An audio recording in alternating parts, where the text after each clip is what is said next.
अस्सलाम वालेकुम नाज़रीन, प्रोग्राम दूसरा रुख में खुशामदीद। मैं हूं आपका मेज़बान नादिर गुरामानी। नाज़रीन, इस्लामाबाद में ईरान और अमेरिका के दरमियान जो मुज़ाकरात के हवाले से गुज़िश्ता कई रोज़ से इंतज़ार किया जा रहा था, उस हवाले से अब अहम पेशरफ जो है वो सामने आ रही है। मुज़ाकरात के हवाले से ये अब ख़बरें सामने आ रही हैं कि जो ईरानी वज़ीर ख़ारजा हैं, उनकी क़यादत में ईरान का वफ़द आज पाकिस्तान के लिए रवाना हो रहा है। और इसी हवाले से ये भी ख़बरें सामने आ रही हैं कि इम्कान है कि JD Vance या जो अमरीकी वफ़द है वो भी जल्द पाकिस्तान पहुँचे। और इस वीकेंड पे ये इम्कान ज़ाहिर किया जा रहा है कि ईरान और अमरीका के दरमियान जो मुज़ाकरात गुज़िश्ता कई रोज़ से जिसका इंतज़ार किया जा रहा है वो फाइनली शुरू होने को हैं।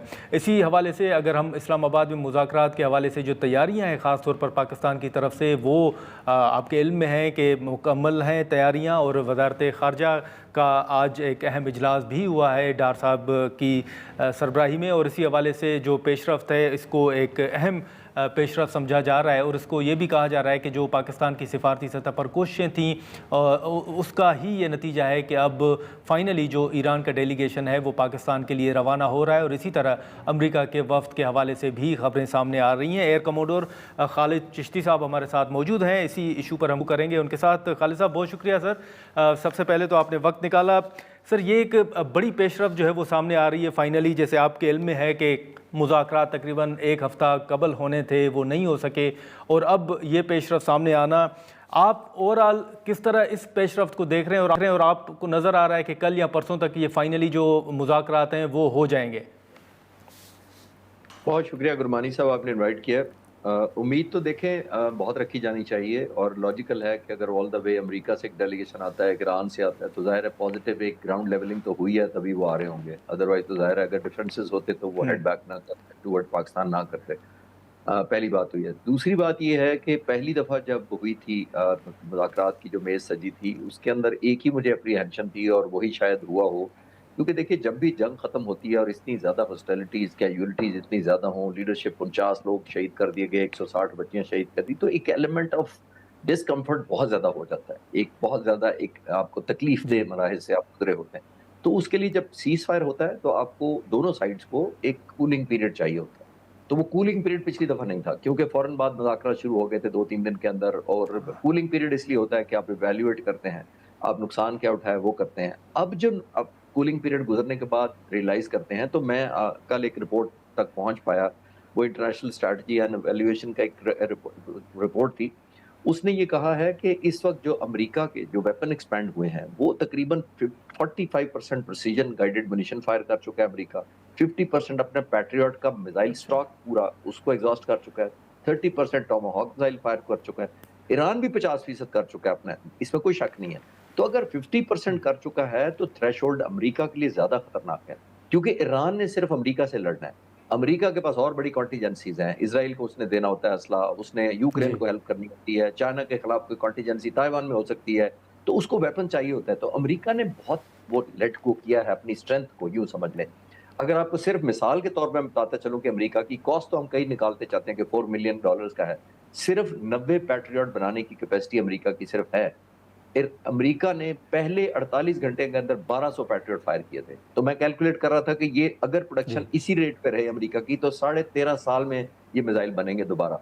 तो आया अमेरिका अफोर्ड कर सकता है अपना रेडीनेस या विंडो वल्नरेबिलिटी इतनी एक्सपैंड करेगा 13 साल तक? The answer is no. और इसलिए नो है कि अब टाइम आ गया है कि अमेरिका को भी रियलाइज करना चाहिए कि एक्सपेंशन हो गई, जार फैल गई जंग। अब उनको ये खास तौर पर ब्लॉकेड को अंडू करना चाहिए थे, गुडविल जाए अपनी थ्रेशोल्ड ज़ाहिर है बिल्ड करने के लिए। जो उन्होंने एक किया होगा उस लिए कि एक घुटने टेकने पर मजबूर किया जाए, लेकिन वो सीज़ फायर की खिलाफ वर्जी थी जो अमेरिका कर रहा था या है भी अभी भी। तो मुझे ये उम्मीद है कि जब ये ईरान डेलीगेशन आ रहा होगा, तो मुझे ये लगता है कि पहले राउंड में ही अमेरिका एज़ अ जेस्चर इसको अंडू करेगा, अगर पहले नहीं किया तो। मैं तो कई दिनों से कह रहा हूँ कि उसको कन्वर्ज करने के लिए, जैसे ईरान ने किया था कि स्ट्रेट ऑफ हॉर्मुज़ खोल दिया था, अमेरिका को भी ब्लॉकेड अंडू कर देना चाहिए था। लेकिन अगर नहीं किया, तो देयर इज़ अ पॉसिबिलिटी कि दोनों पहले मुज़ाकरात की टेबल पर बैठ के इसको अंडू करें ताकि मुज़ाकरात आगे चल सकें।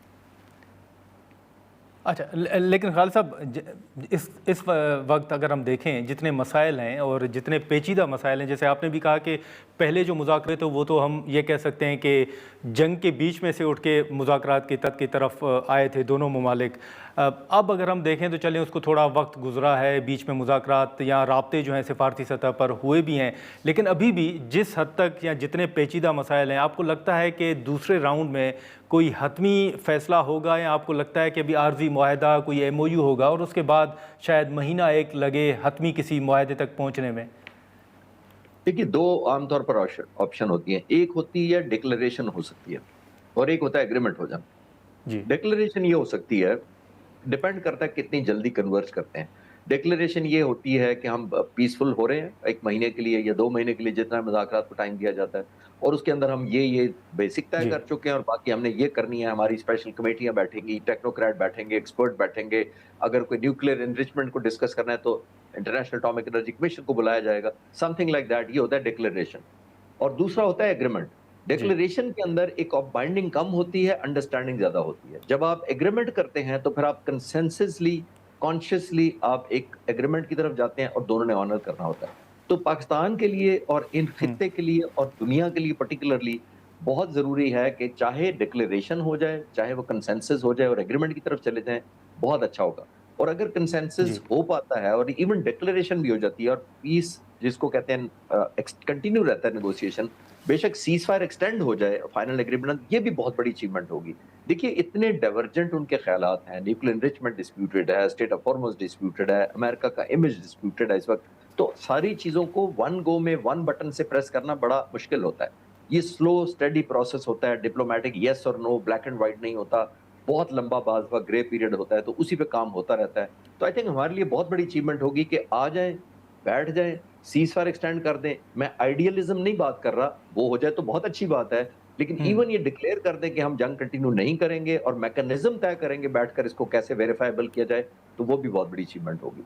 ہاں وہ ٹھیک ہے، لیکن سر اسی کے ساتھ ساتھ اگر آپ دیکھیں تو ٹرمپ صاحب کے بڑے سخت بیانات بھی سامنے آ رہے تھے، پھر کل بھی انہوں نے بڑے سخت بیانات دیے ایون اسٹریٹ آف ہارمز کے حوالے سے، پھر آج بھی جو پریس کانفرنس ہوئی واشنگٹن میں انہوں نے کہا کہ جی وہاں پر تو امریکہ کا پورا کنٹرول ہے، لیکن ابھی پھر مذاکرات کی طرف آنا، تو آپ سمجھتے ہیں کہ خود امریکہ کے اوپر، امریکہ کے اندر سے بھی اور اتحادی جو ممالک ہیں ان کی طرف سے بھی دباؤ ضرور ہے؟ وہ اگر آپ دیکھ لیں تو ان کی سپورٹ حاصل نہ ہونا یا ان کی جو ایک پوزیشن ہے، ایون اٹلی نے جو اسرائیل کے ساتھ معاہدہ تھا اس کو منسوخ کیا، تو ایک دباؤ ضرور ہے۔ جی دیکھیے، بالکل گربانی صاحب، دیکھیے ٹریڈیشنلی امریکہ لڑتا رہا ہے نیٹو کے امبریلا کے نیچے۔ جب سے 1961 سے جی نیٹو بنا تھا، ورلڈ وار کے بعد انسیکیور کیا گیا یورپ کو، باقی ملکوں کو، کہ جناب ہم ہیں، ہم آپ کا دفاع کریں گے، میرے نیچے آ جاؤ۔ وہ آ گئے 61 میں۔ اس کے بعد آپ نے دیکھا جتنی جنگیں ہوئی، امریکہ عام طور پر یونائٹڈ نیشن سے ایک سیریمونیل قسم کا ریزولوشن پاس کرواتا تھا، چاہے وہ عراق ہو، سیریا ہو، افغانستان کی پہلی جنگ ہو، تو وہ پاس کرانے کے بعد وہ نیٹو کو بلاتا تھا کہ سب آ جائیں، حملہ کرتے ہیں عراق پر یا فلاں ملک پر۔ پھر حملہ ور ہو جاتے تھے، نقصان ہوتا تھا تو ڈیوائیڈ ہو جاتا، اکنامکلی بھی، ہیومن لاسز بھی۔ اس دفعہ بڑی یونیک جنگ ہے۔ یونیک جنگ یہ ہے کہ کوئی یونائٹڈ نیشن کا ریزولوشن پاس نہیں ہوا، کوئی کانگریس نے اپروول نہیں دیا، کوئی نیٹو شامل نہیں ہے۔ تو امریکہ پر یہ پریشر بہت زیادہ ہے کہ اس دفعہ پریزیڈنٹ ٹرمپ، جن کو یہ شوق ہے کہ مجھے اچھا گنا جائے، مجھے پیس لونگ ملک یا اسٹیٹسمین کے طور پر ہم جانے جائیں، وہ بڑا ٹارنش ہوا ہے پچھلے ہاں 2 مہینوں کے دوران۔ تو وہ ری بلڈ کرنا چاہتے ہیں، not from electoral point of view سے، لیکن ہر شخص چاہتا ہے کہ وہ ایک لیگیسی چھوڑ کے جائے کہ مجھے دنیا کیسے یاد رکھی جائے گی۔ پریزیڈنٹ ٹرمپ کا تو ویسے ہی 2.5 سال رہ گئے، اگلا الیکشن انہیں لڑنا بھی نہیں ہے۔ اگر امپیچمنٹ نہ بھی ہو تو 2.5 سال نکال جائیں گے، تو وہ چاہیں گے کہ دنیا جو آج پریزیڈنٹ ٹرمپ ہے اس طرح یاد رکھا جائے؟ نہیں چاہیں گے، وہ چاہیں گے کہ میں گڈ ول کریٹ کر کے جاؤں۔ تو آئی تھنک ان کی obligation military point of view سے تو ہے ہی ہے، لیکن ایتھیکلی، پولیٹیکلی، سوشلی، اور I am sure as an image in کو زیادہ کنسرن ہوگا کہ میں کر کے جاؤں۔ مجھے بڑی امید ہے کہ کنورج ہونے کا مطلب یہ ہے کہ کافی حد تک پازیٹیو لیول گراؤنڈ ہو گیا ہوگا۔ اف اینڈ بٹ والی بات ہے اور ون ون سچویشن ہے، آپ نے پرسیو کیا کرنا ہے، بعد میں آپٹکس کیا بعد میں جی بتائیں گے، وہ دونوں ملک اپنا اپنا کرتے رہیں گے، آپ اور میں ڈسکس کرتے رہیں گے چینل پر بیٹھ کے کہ کون جیتا کون ہارا۔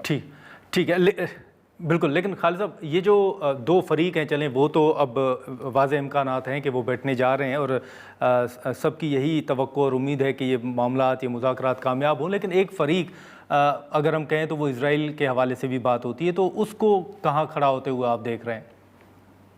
देखिए वो तो डे वन पे शो स्पॉइलर डेफिनेटली है, क्योंकि उसी के कहने पे तो अमेरिका ने जंप किया है इस जंग के अंदर। जॉन कैरी ने कहा, मैं तो नहीं कह रहा। हर आने वाले सदर को ठीक है। कन्विंस करते रहे, नेतन्याहू करते रहे कि जनाब आप जंप जंप इन करें जंग के अंदर, विक्ट्री इंतजार कर रही है आपका।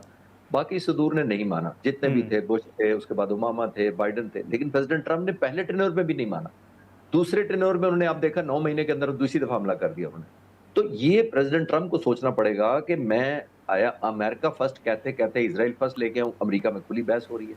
मेरे दोस्त हैं अमेरिका में, रिपब्लिकन के भी हैं, डेमोक्रेट भी हैं, और वो कहते रहते हैं कि प्रेसिडेंट ट्रंप अमेरिका करते करते इजराइल फर्स्ट कर दिया उन्होंने। और फिर सबसे ज्यादा इनकी जो पार्टी रिपब्लिकन है उसको बहुत खौफ है, इलेक्टोरल खौफ है कि अगर ये प्रेसिडेंट ट्रंप ने इसी तरह कहा और टेक होम कोई ट्रॉफी ना आई तो अगला इलेक्शन कैसे लड़ेगा कोई नया कैंडिडेट उनका।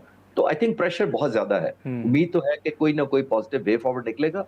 दोनों मुल्क बेशक बाद में क्लेम करेंगे कि हारा कोई भी नहीं होगा, दोनों जीत क्लेम करें, लेकिन जीतेगी दुनिया, 8 अरब लोग जीतेंगे जो हॉस्टेज बने हुए हैं इतने महीनों से। चल ठीक है। खालिद चिश्ती साहब, बहुत शुक्रिया सर, आपने वक्त निकाला। खालिद चिश्ती साहब की गुफ्तगू आपने सुनी, और ये एक अहम पेशरफ्त है कि ईरान का वफ़द जो है वो पाकिस्तान आ रहा है, और इसी हवाले से जो अमरीकी वफ़द है उस हवाले से भी ख़बरें सामने आ रही हैं और इम्कान ज़ाहिर किए जा रहे हैं कि जैसे पहले ट्रंप ने भी ये कहा था कि जुम्मे के रोज़ यानी आज मुज़ाकरात के हवाले से वो कोई खुशखबरी दे सकते हैं, तो अब ये पेशरफ्त जो है वो सामने आ रही है। मुज़ाकरात के हवाले से तवक्को है कि वीकेंड पे कोई बड़ी डेवलपमेंट जो है वो सामने आए। हम यहाँ पर एक मुख्तसर सा ब्रेक लेंगे और ब्रेक के बाद इसी इशू पर गुफ्तगू करेंगे।